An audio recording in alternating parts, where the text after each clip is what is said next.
सबके दिमाग में एक रुपया ही छाया हुआ है। बड़ा विचित्र खेल, खर्चा करने में छाती पीड़ा पैदा, संग्रह करने में, संग्रह करते करते मर गए। गांव में धन एकत्रित करके दीवाल में गाड़ दिए, मोटी मोटी मिट्टी की दीवालें हो गई और मर गए। जब दीवाल खुदी तब पूरा जीवन कंजूसी करके समेट कर या बैंक बैलेंस में जमा करते करते गणना में सुख का अनुभव रहा, इतना इतना और जमा, इतना और जमा, मर गए। किसके काम आएगा? क्यों नाम रूपी धन एकत्रित ना कर पाए? क्यों धन के द्वारा गौ सेवा, साधु सेवा, समाज सेवा, नाना प्रकार की भागवतिक सेवा ये क्यों नहीं लाभ ले पाए? ये धन का बहुत बड़ा प्रभाव है, माया का बहुत बड़ा अंग है जो हर एक के दिमाग में अपना असर किए हुए। हम जो भी प्रोग्राम करें उसका परिणाम धन हमारा होना चाहिए, चाहे वो कथा हो, चाहे वो यज्ञ हो, चाहे वो पूजा हो, जो भी हो।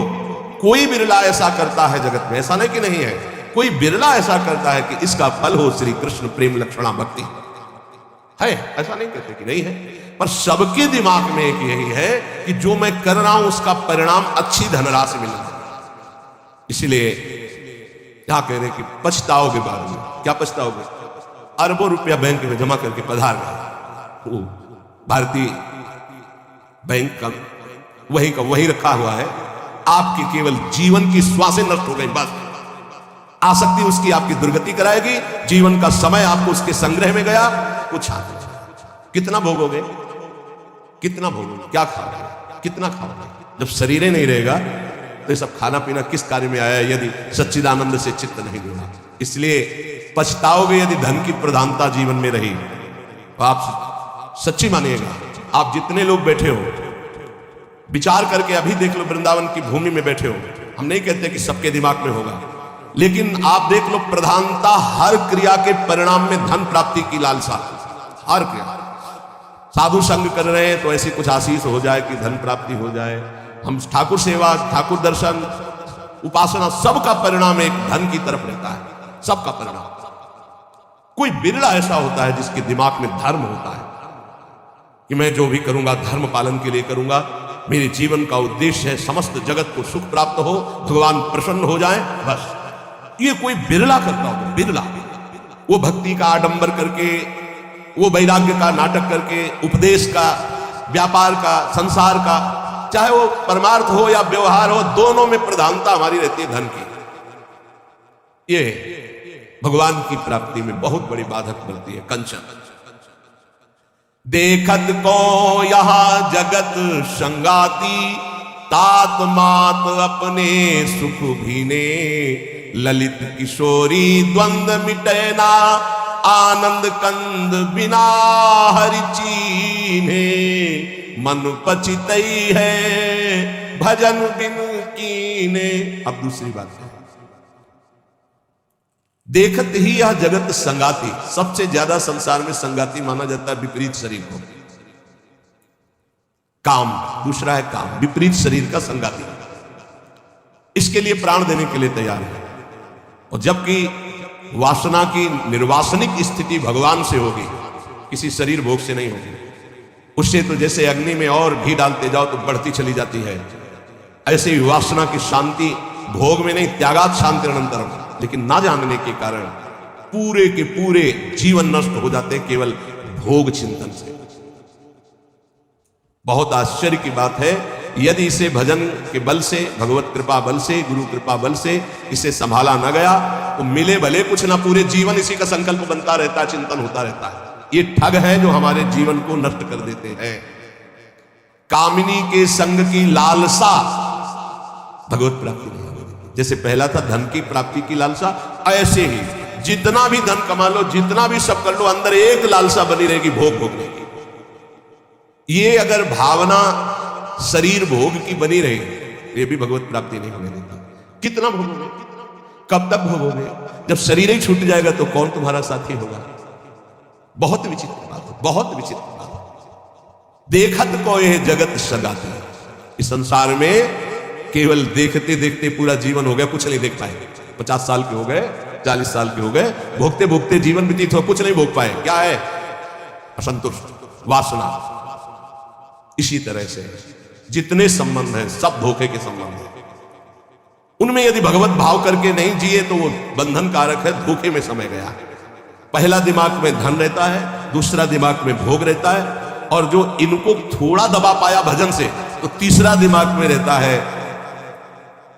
हमारे यहां नाम हो जाए, लोग याद रखें। किसको लोग याद रखें? भगवान को याद नहीं करते, तुम्हें याद करेंगे? भगवान को नहीं याद करते, जिनके याद करने से कल्याण हो जाता है, तुम्हारे को कौन याद करेगा? बोले यार कुछ तो ऐसा हम कर जाएंगे। कितने का कर जाओगे? क्या कर जाओगे? अरे जिन्होंने अनंत ब्रह्मांड बना दिए उनका नाम नहीं ले रहा तो तुम एक दो महल बना दोगे, एक दो पौशाला अस्पताल खोल दोगे, तुम्हारा नाम चलेगा? श्री कृष्ण ने अनंत ब्रह्मांड बनाए, सब थोड़ी नाम जप कर रहे हैं उनका, तुम्हारा कौन नाम जप करेगा? कि भाई बहुत यश कीर्ति की आखिरी चाह। इसीलिए कह रहे हैं कि ललित किशोरी द्वंद्व मिटे ना, आनंद कंद बिना हरि चीने, मन पछित है भजन बिन कीने। थोड़ा समय रह गया, जितने सत्संग सुन रहे हो इतना समझ लीजिए, अब हमारे जीवन का थोड़ा समय रह गया। अब तो जाग जाओ, इन 3 में सोना बंद कर दो। ललित किशोरी जी कहे ये जो धन की लालसा, बोले तुम तो बाबा जी हो, तुम्हारा चल जाएगा, हमारा गृहस्थी में बहुत जरूरतें हैं, धर्म पूर्वक कर्तव्य कर्म करो, उससे जो मिल रहा है संतोष धारण करते हुए अपनी स्थिति के अनुसार ब्याह बरात जितने कार्य हैं सबका होता है सृष्टि में।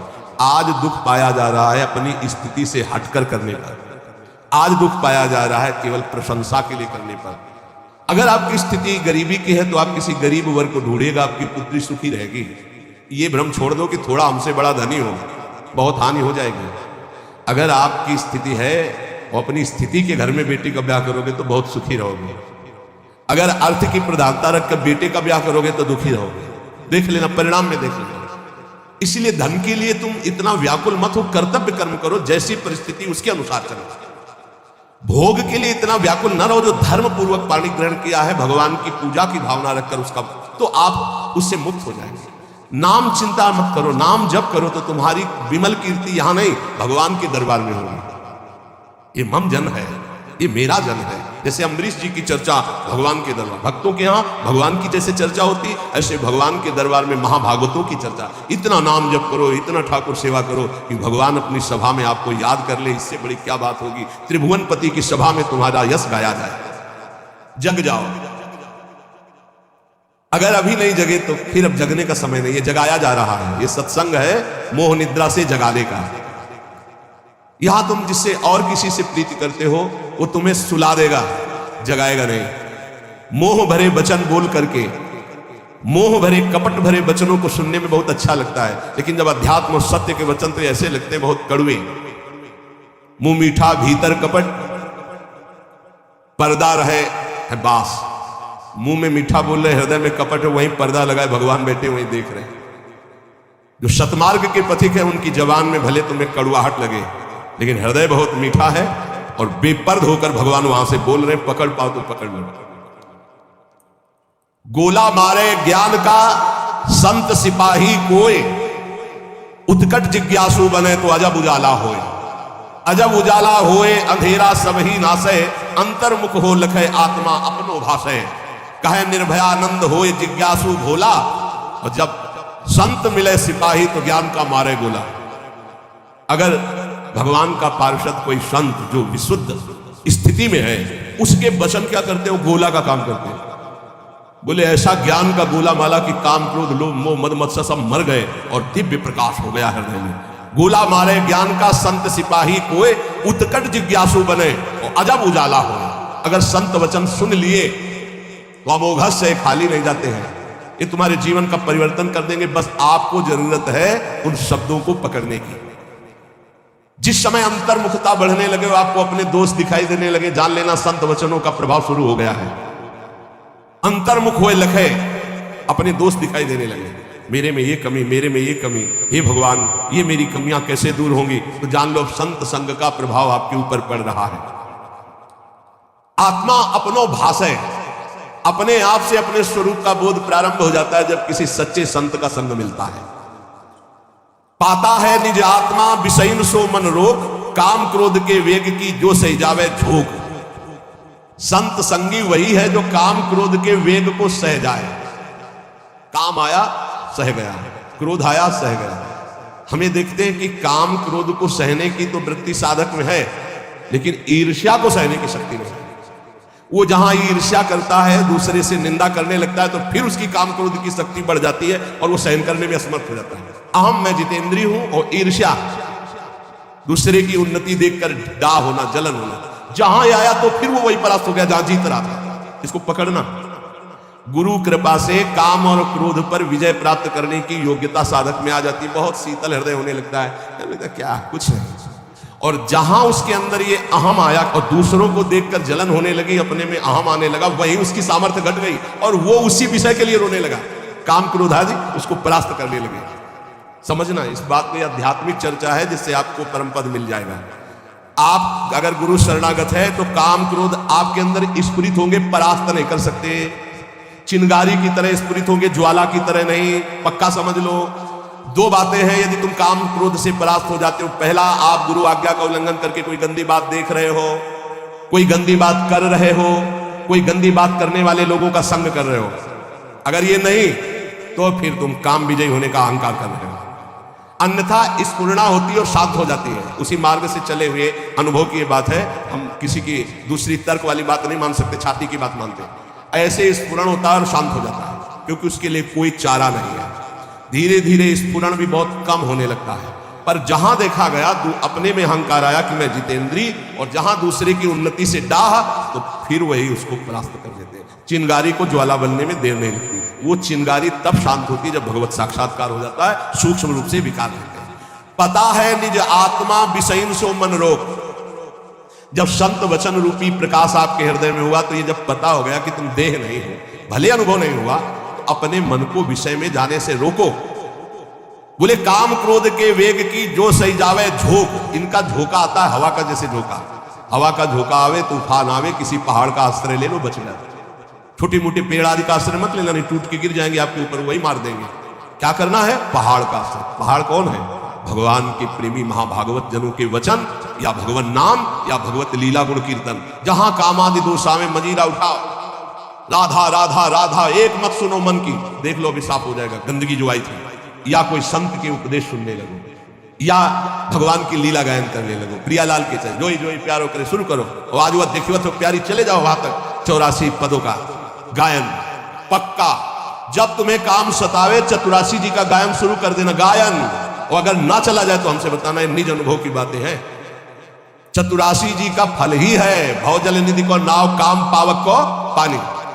तो जो सही जावे झोंक या आंधी आती, जाएंगे टिकेंगे नहीं। आगमा पाइनो अनित्यास्तास्तितिक्षु भारत। जो सही जावे झोंक यार विक्षेप हटावे, निद्रा और आहार जुक्ति सो धीरे से घटावे। समझिए, काम क्रोध की झोंक आई तो कह रहे यार इस सह जाओ, भारी विक्षेप है, थोड़ी देर के लिए है, विचलित मत होना। विचलित वही होगा जो काम की खुराक रखे हुए है। खुराक क्या है? मोबाइल खोला, गंदी बात देख ली, या कोई अपने हाथ से गंदी क्रिया कर ली, या गंदे जनों का संग कर लिया। इससे क्या होगा? आप झोंक नहीं सह पाएंगे विकार की। कह रहे हैं जो सही जावे झोंक यार विक्षेप हटावे। प्रभु के दर्शन में यही बाधा है, नहीं तो खुले टहल रहे हैं। वृंदावन है, आप खुले प्रभु टहल रहे हैं, दृष्टि चाहिए। यार का तात्पर्य बहुत प्रेम भरा शब्द है। मित्र एक बार सह जाए इसकी झोंक को, आगे निकल जाएगा। जो सही जावे झोंक यार विक्षेप हटावे। तो विक्षेप कैसे हटेगा?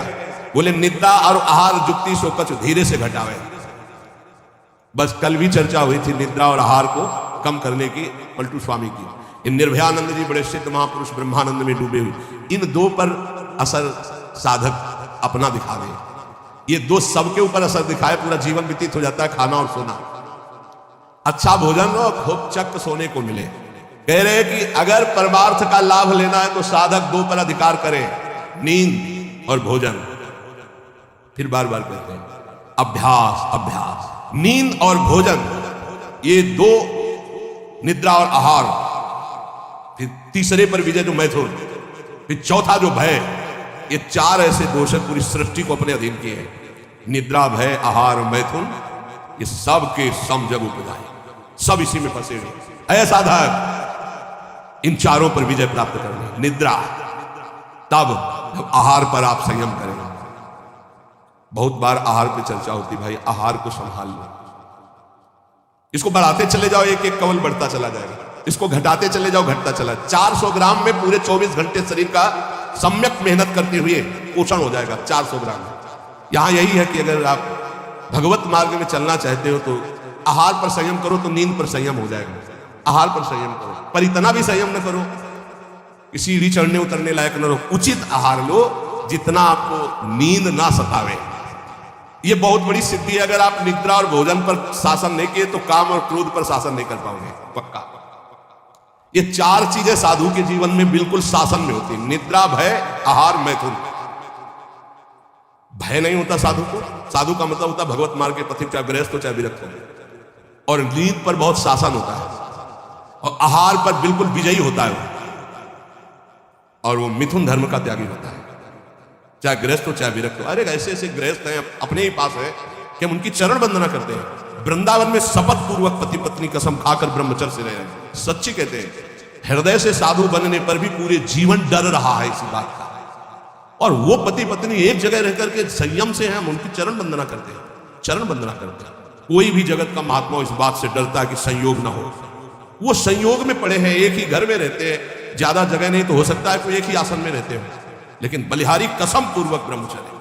और यही नहीं, बाहर भी रहते हुए ऐसे शिष्य है, तब ये लगता है कि भगवान की कृपा अमोघ है, क्या नहीं कर सकती। तो आप लोग तो बैरागी हैं। निद्रा और आहार जुक्ति सो धीरे सो कछु घटावे, धीरे धीरे घटाना चाहिए। नींद और आहार, देखो संतों ने कहा है, निद्रा और आहार जुक्ति सो कछु घटावे। कहे निर्भयानंद झूठे जाने सब नाता, विषय सो मन रोग आत्मा निज का पाता। जब समस्त विषयों पर विजय प्राप्त कर लेता है तो आत्मानंद का उसे अनुभव स्वयं होने लगता है। अष्ट सिद्धि 9 निधि हमारी मुट्ठी में हरदम रहते। हे नाम जापक, ए संसारिक लाभ की तो बात जाने दो। अष्ट सिद्धि 9 निधि हमारी मुट्ठी में हरदम रहती, नहीं जवाहर सोना चांदी त्रिभुवन की संपत्ति चाहती। भावे ना दुनिया की बातें दिलवर की चर्चा सहती, ललित किशोरी पार लगावे माया की ये सरिता बहती। राधा राधा राधा, सब सिद्धियां सब लाभ आपको प्राप्त है। जो नाम जापक अपने कर्तव्य को भगवान में समर्पित करता है वो कैसा सिद्ध महापुरुष हो जाता है। जगत गुरु भगवान श्री कृष्णचंद्र जी गीता जी में महापुरुष की स्थिति का वर्णन करते हैं। त्यक्त्वा कर्म फला संगम, बहुत दिनों के बाद आए। त्यक्त्वा कर्म फला संगम नित्य तृप्तो निराश्रयः, कर्मण्यभिप्रवृत्तोऽपि नैव किंचित करोति सः। इसीलिए बीच बीच में रुक जाता है कि बहुत स्थिति का ऊंचा वर्णन यहां है, और उसके लिए कुछ साधना चाहिए। जब तक अच्छी साधना नहीं होगी तो सिद्धावस्था को समझ पाना बड़ा कठिन होता है। और ये भगवान की वाणी ऐसे अर्थ पढ़ लेना तो अलग बात, उसको समझना। त्यक्त्वा कर्म फला संगम नित्य तृप्तो निराश्रया। देखो पहले एक एक शब्द में डूबा जाता है। शास्त्रों का मनन कैसे होता है? निराश्रया, किसी का भी आश्रय न हो। सिद्ध पुरुष कैसा होता है? निराश्रित होता है, एकमात्र अपने स्वरूप में स्थित या भगवान में स्थित, सब अन्य आश्रय नहीं। और यहां एकमात्र भगवान ही का आश्रय नहीं और सब आश्रय। देख लो अंदर से। सिद्ध पुरुष कहता होता है नित्य तृप्तो, कभी कोई चाह ही नहीं होती, जैसे गले तक छका हो फिर उसको कुछ भी नहीं। नित्य तृप्तो। त्यक्त्वा कर्म फला संगम, किसी भी कर्म की कोई भी फल की आशा नहीं रहती। कर्मण्य भी प्रवृत्तोपि नैव किंचित करोति सः, अच्छी तरह कर्म करता हुआ भी वो किसी कर्म का कुछ फल नहीं चाहता।